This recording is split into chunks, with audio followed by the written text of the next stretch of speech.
Benefícios do jucá.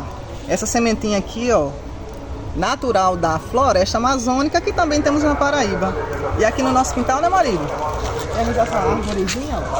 Ela tá até um pouquinho sofrida, mas o jucá, pessoal, é excelente para a saúde. Bom para a digestão, excelente para o fígado. Inclusive aqui no Nordeste, o pessoal usa muito para fazer garrafadas, que é uma mistura de sementes para diminuir problemas nos rins, problemas no intestino, problemas no fígado. Bom para digestão, bom para fins terapêuticos. O produto é maravilhoso. E aí na região de vocês conhecem o jucá, essa sementinha? Legal demais, né?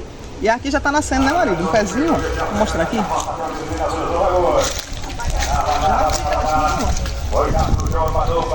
Esse outro, tá vendo? As sementes caem e naturalmente vão crescendo, né? As árvores aqui no nosso quintal. Então é isso.